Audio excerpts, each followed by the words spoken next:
இந்த வீடியோ புதன்கிழமை காலையில் எடுத்தது. காலையில் மணி 5:30 ஆச்சு. சரி கோயிலில் கும்பாபிஷேகம் எங்கள் அப்பா ஊரில், அதனால் கிளம்பலாம் அப்படின்னு சொல்லிட்டு பாப்பாவை கிளப்பி விட்டுருந்தேன். நான் முன்னாடியே குளிச்சு கிளம்பிட்டேன், 4:30க்கெலாம் எழுந்திரிச்சு. அப்புறம் பாப்பாவை ஸ்கூல் போ அப்படின்னு சொன்னேன் உங்கள் அப்பா கூட.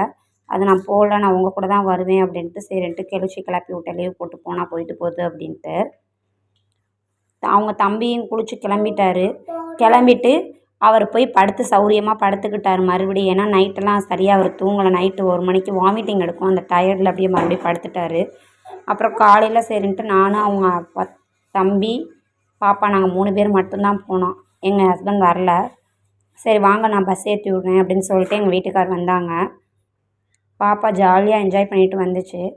தெருவில் யாருமே இல்லை. நாங்கள் தான் காலைல 5:40 ஆச்சு போனோம். ரோடு 5:30 கரெக்டாக, 5:40 கூட 5:30 தான். பாப்பா ஜாலியாக வந்துட்டு இருந்துச்சு. நான் கேள்வி கேட்டேன், ஏன் பாப்பா உனக்கு ஸ்கூல் லீவ் போட்டுக்கோ பிடிச்சிருக்கா அப்படின்னு. இல்லைம்மா அப்படின்ட்டு வந்துட்டு இருந்துச்சு. நாங்கள் இருக்கிற பக்கத்துலேயே தான் பஸ் ஸ்டாண்டும் இருக்குது எங்களுக்கு.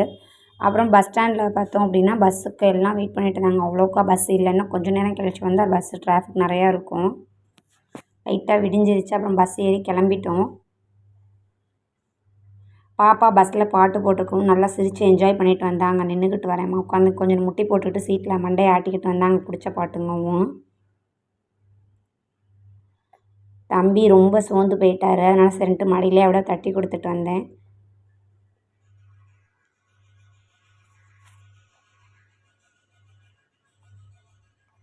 இது கரூர் மார்க்கெட் கிட்ட. காலையிலே பார்த்தோம் அப்படின்னா இவ்வளோ கூட்டமாக தான் இருக்கும் கரூர் மார்க்கெட்டு. இது கொஞ்சம் கம்மி தான். இன்னும் கொஞ்சம் இன்னும் ஏர்லி மார்னிங்காக வந்தோம் அப்படின்னா ஒரு 5, 4:30 அந்த மாதிரி வந்தோம்னா இங்கே வரவே முடியாதுன்னு சொல்லுவாங்க எங்கள் ஹஸ்பண்ட். அவ்வளோ கூட்டமாக இருக்கும்.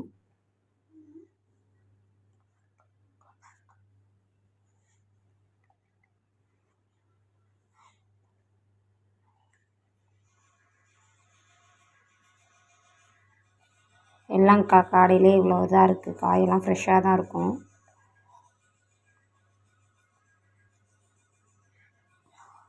அப்புறம் நானும் பாப்பாவும் கொஞ்சம் தூரம் பேசிக்கிட்டே போயிட்டு இருந்தோம். பாப்பா கிட்டே கேட்டேன், என்ன பாப்பா எந்த ஊர் போகிறோன்னு தெரியுதா அப்படின்னு. மணப்பாறை கூப்பிட்டு போகிறீங்க. மணப்பாறை தெரியுது, எங்கே போகிறோம் பாப்பா அப்படின்னு. தொப்பம்பட்டிங்கிற பேரை சொன்னாலும் உங்களுக்கு பிடிக்காது. தொப்பம்பட்டிக்கு தான் அப்படின்ட்டு நான் கோவப்பட்டாங்க. கோவச்சிக்கிட்டே அப்படியே பேசாமல் தூங்கிட்டாங்க. மேலே சாஞ்சிக்கிட்டு படுத்து தூங்கிட்டு வந்தாங்க. பஸ் ஏன்னா காலையிலே வெள்ளனா எந்திரிச்சிட்டாங்களா. சரி போ தூங்கினா தூங்கட்டும், அப்புறம் டயர்டாயிரும் பாப்பா அப்படின்னு சொல்லிட்டு நானும் தூங்க விட்டுட்டேன். அப்புறம் இடையில ஒரு ஸ்டாப் வந்து கொஞ்சம் நேரம் பஸ்ஸு வெயிட்டிங்கில் போட்டாங்க. சரின்னு அப்புறம் வடை பக்கத்தில் இருக்கவங்க வாங்கினாங்க. சரின்ட்டு வாங்கி கொடுத்தாங்க. வேண்டாம் அப்படின்ட்டு வச்சிருச்சு. சார் தூங்கி எழுந்திரிச்சு பார்த்தாரு. இது எங்கள் ஊருக்கு வந்துட்டோம். அடுத்த பஸ் மாதிரி மணப்பாறை இறங்கி மணப்பாறை வந்து இன்னொரு பஸ் பிடிச்சி வந்துட்டோம். இறங்கி ரொம்ப தூரம் நடந்து போனோங்க. தெரிஞ்சவங்க ஒருத்தவங்க வந்தாங்க. அவங்க பாப்பாவை தூக்கிக்கிட்டாங்க. நான் தம்பியை வச்சுக்கிட்டேன். நடந்து போகிறதுக்குள்ளே அசந்து போகிற மாதிரி ஆயிரும். அப்புறம் எங்கள் அண்ணாவுக்கு ஃபோன் பண்ணி வர சொல்லியிருந்தோம். சரி அண்ணன் வரத்துக்குள்ளே நம்ம கொஞ்சம் தூரம் நடப்போமே நடந்தோம். அப்புறம் அண்ணன் வந்துட்டாங்க. அப்புறம் நான் பாப்பா தம்பி நாங்கள் 3 பேருக்கு ஒரு வண்டியில் போனோம். அப்புறம் தெரிஞ்சவங்க இது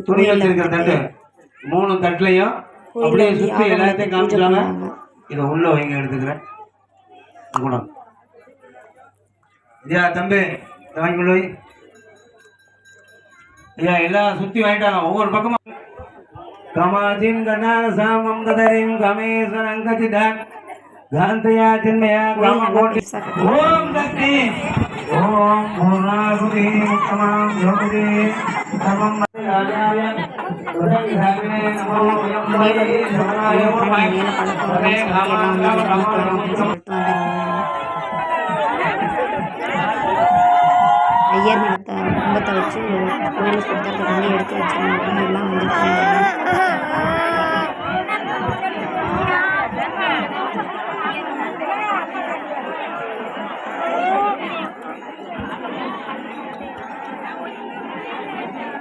கோயிலுக்கு வந்து சந்தோஷமாக தான் இருந்துச்சு.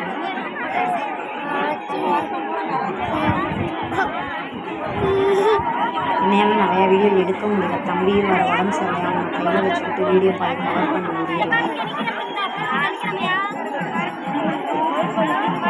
கும்பத்தில் தண்ணி ஊற்றி முடிக்க வரைக்கும் ஆள் கொஞ்சம் சாய்ந்திருந்தாரு. அதுக்கப்புறம் தம்பி கொஞ்சம் என்ஜாய் பண்ணிட்டு பேசாமல் இருந்தாங்க. இதோ கும்பத்தில் போன தண்ணி கொஞ்சம் தீர்த்தம் கொடுத்து வராங்க கோயிலை சுற்றி.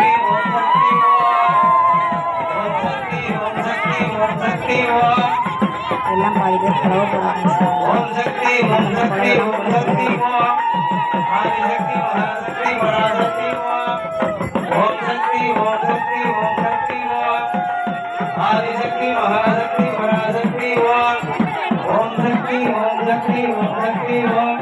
இந்த சைடெலாம் இவ்வளோ அந்த சைடு வர 3 நாளாக போய்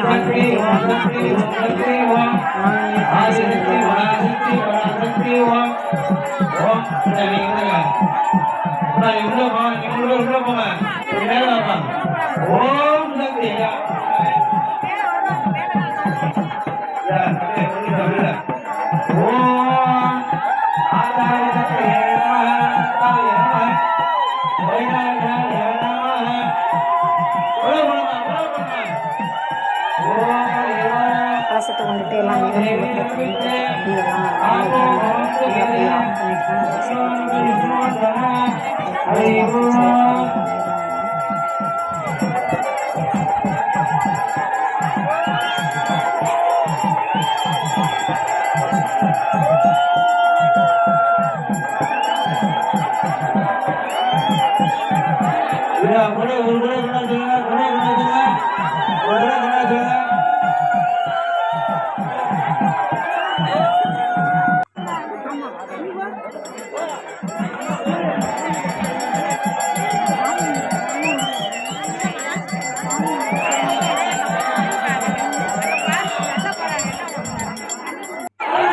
கழுகு எல்லாம் கழுகு வருதுன்னு பார்த்துட்டு இருந்தாங்க. கழுகு அந்த சைடு தெற்காமல் வந்துச்சு, தெற்கான சைடு வந்து எல்லாம் புடவை போட்டு கத்த ஆரம்பிச்சிட்டாங்க. நாங்கள் எட்டி பார்த்தோம். நாங்கள் என்ன சைடுலேருந்து கழுகு பார்த்தோம்னா எங்களுக்கு தெரியல. அப்புறம் கோயிலே அன்னதானம் போட்டாங்க. பாதி பேத்துக்கு டேபிள் சேர் பத்தில் கீழே உட்காந்து சாப்பிட்டாங்க. பாப்பாலாம் மேலே உட்காந்துக்கிறோன்னு சொல்லவும் சரிட்டுங்கிட்ட வந்து மேலே உட்கார வச்சு சாப்பாடு வாங்கி கொடுத்தேன். சோறு, சாம்பார், ரசம், கூட்டில் ஒரு கூட்டு வச்சுருந்தாங்க, முட்டைக்கோஸ் போட்டு. நாங்கள் போனப்போ எங்களுக்கு கிடைக்கல. நாங்கள் 3வது ரவுண்ட் 2வது ரவுண்டில் தான் உட்காந்தோம். கிடைக்கல, நாங்கள் விட்டுட்டோம். அப்புறம் சாப்பிட்டு முடிச்சுட்டு ஐஸ்கிரீம் கேட்டாங்க, வாங்கி சாப்பிட்டுட்டு இருந்தாங்க ஆளுக்கு ஒன்று. பாப்பாவும் தம்பியும் அவங்க தாத்தாட்ட வாங்கிக்கிட்டு. நான் ஒன்று வாங்கி கொடுத்துட்டு 2வது டைம் ஓடிட்டுருக்கு. அவங்க தாத்தா பானையில் வாங்கி பானை ஐஸ்கிரீம் சாப்பிட்டுட்டு இருந்தார். ஒருத்தவங்க ஒன்று வாங்கிட்டு வந்து கொடுத்தாங்கன்னு. கோயிலுக்கு நன்கொடை கொடுத்தாங்க. இதான் கோயிலுக்குள்ளே. இது விநாயகர், இது பாம்பாளம்மன், 7 பிள்ளைக்காரி அப்படின்னு சொல்லுவாங்க சாமி. அதுதான் உள்ளே இருந்துச்சு. அப்புறம் அவங்க தம்பியும் அவங்க அக்காவும் 2 பேரும் சேட்டை பண்ணிகிட்டு இருந்தாங்க. அப்புறம் கீழே விழுந்து கும்பிட்றேன்னு 2 பேரும் கும்பிட்டாங்க. பாப்பா மறுபடியும் என்ன நினச்சாங்கன்னு தெரில, மறுபடியும் கீழே விழுந்து கும்பிட்றேம்மா அப்படின்னு சொல்லிட்டு கும்பிட ஆரம்பித்தாங்க. உடனே அக்கா விழுகும், தம்பி நானும் விழுகிறேன்னு விழுந்தார். அப்புறம் கோயிலில் சாமி கும்பிட்டு நாங்கள் கிளம்பிட்டோம். நல்லா மழை பெஞ்சிக்கிட்டே இருந்தனால எங்கள் சைடெலாம் தண்ணி கிடக்குது. அந்த ஆற்று வாரிலலாம் நிறையா தண்ணி கிடந்துச்சு. அப்புறம் பஸ்ஸில் வந்து ஏறினோம். ஏறிட்டு தம்பி நல்லா பஸ்ஸும் ஃப்ரீயாக இருந்தனால ஒரு சீட்டில் நாங்கள் 3 பேர் மட்டும் உட்காந்துக்கிட்டோம். நல்லா கால் நீட்டி போட்டு தூங்கிட்டார் தம்பி. அப்புறம் பஸ்ஸை விட்டு இறங்கும் பானிபூரி வேணும்னு கேட்டாங்க பாப்பா. அப்புறம் வாங்கி கொடுத்தேன் ஒன்று. ஏன்னா காலைல 11 மணிக்கு சாப்பிட்டது. அப்புறம் ஸ்கூலில் வேறு ஹோம்ஒர்க் கொடுத்துருந்தாங்க. ஹோம்ஒர்க் மட்டும் என் கையில் இருந்தனால சரி நம்ம ஸ்கூல் போகலன்னா என்ன, ஹோம்ஒர்க் எழுதி விட்டுறலாம், ஹோம்ஒர்க் எழுதி அனுப்பிச்சா பாப்பா கொண்டு போயிடும் அப்படின்னு சொல்லிட்டு ஹோம்ஒர்க் சொல்லி கொடுத்தேன். எழுது பாப்பான்னு 51லேருந்து 100 வரைக்கும் எழுத சொல்லியிருந்தாங்க. அவங்களே கண்டினியூ பண்ணி எழுத ஆரம்பிச்சிட்டாங்க. அவங்களுக்கு தெரியும் அதெல்லாம், அதனால் எழுத ஆரம்பிச்சிட்டாங்க. அப்புறம் 2 லைன் நோட்லன்னா எழுத தெரியாது அவங்களுக்கு. அதெல்லாம் நான் ப்ராக்டிஸ் எனக்கு தெரியும். அப்புறம் நான் தான் ஒன்று ஒன்றா இப்படி எழுத அப்படி எழுதுன்னு ஒரு நோட்டில் எழுதி காமிக்க பாப்பா எழுதுனாங்க. இந்த மாதிரி எழுது அந்த மாதிரி எழுதுங்கவும் அப்புறம் கம்ப்ளீட்டாக முடிச்சிட்டாங்க. 2 டைம் எழுதிருந்தாங்க. அப்புறம் முடிச்சுட்டு எல்லாம் நைட்டு இட்லி வேணும் அப்படின்னு கேட்கவும் உங்கள் அப்பா சரி மாவு இல்லை நான் கடையில் வாங்கிட்டு வந்து தரேன்னு சொல்லிட்டு இட்லியும் 2 தோசையும் வாங்கிட்டு வந்து கொடுத்தாங்க. எல்லாம் நைட்டு அதை சாப்பிட்டுச்சுங்க. அவர் தம்பி தோசை வேணும் அப்படின்னாரு. தோசையை கையில் வாங்கி வச்சுக்கிட்டு எனக்கு தோசை வேண்டாம் இட்லி தான் வேணும் அப்படின்ட்டு பாப்பா வேர்க்கடலை சட்னி சாப்பிட்டு முடிச்சாச்சு.